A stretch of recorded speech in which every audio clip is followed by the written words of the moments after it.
Всім привіт! Сьогодні хочу поділитися з вами одним із моїх найулюбленіших рецептів сирної запіканки без борошна та манки. Така запіканка виходить неймовірно ніжною, чимось схожою на суфле. А якщо ще додати до неї улюблені ягоди, це взагалі щось неймовірне. Готуємо. Нам знадобиться 500 г кисломолочного сиру, жирність 5 чи 9%. До нього додаємо 150 г сметани чи натурального йогурту без добавок. Сюди ж вбиваємо 2 яйця та всипаємо 50 г цукру. Якщо любите солодші запіканки, додайте 80 г. Для аромату також додаємо пакетик ванільного цукру та дрібку солі для балансу смаку. Замість борошна додаємо сюди 30 г кукурудзяного крохмалю. Це 2 столові ложки з гіркою. Зараз трохи все змішаємо до поєднання. А далі беремо занурюючий блендер і перетираємо всю масу до однорідної консистенції без грудочок сиру. Завдяки цьому наша запіканка вийде ніжніше ніжного і буде танути в роті. Консистенція має бути ось така кремова та гладенька, без грудочок сиру. Тепер підготуємо форму для випічки.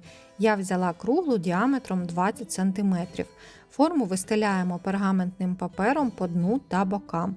Тоді запіканку можна буде легко дістати з форми і нічого ніде не пристане. Викладаємо сирне тісто у форму та лопаточкою все розрівнюємо. Також можна злегка потрусити форму, щоб сир розподілився більш рівномірно. Далі, за бажанням, беремо улюблені ягоди та викладаємо їх зверху на запіканку.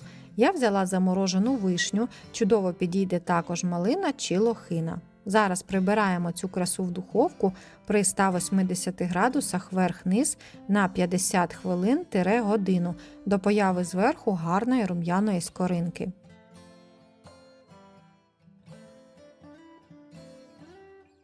Моя запіканка випікалася 1 годину і 10 хвилин.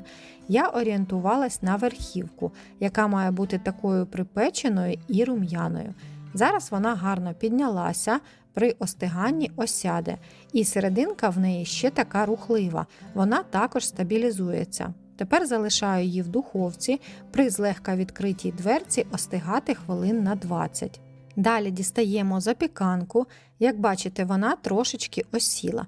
І тепер ще даємо їй охолонути при кімнатній температурі. Щоб було швидше, можна дістати її з форми разом із пергаментом та викласти на тарілку чи дощечку.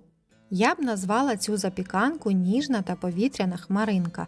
Вона виходить в міру солодкою, а вишні надають їй легку та приємну кислинку. Всередині вона однорідна, така ніби кремова, і по консистенції чимось нагадує суфле. Неймовірно смачна як у перший день, так і на наступний. Зі сметаною просто те, що треба. Я впевнена, що одного разу, приготувавши запіканку по такому рецепту, ви закохаєтесь і будете готувати її тільки так.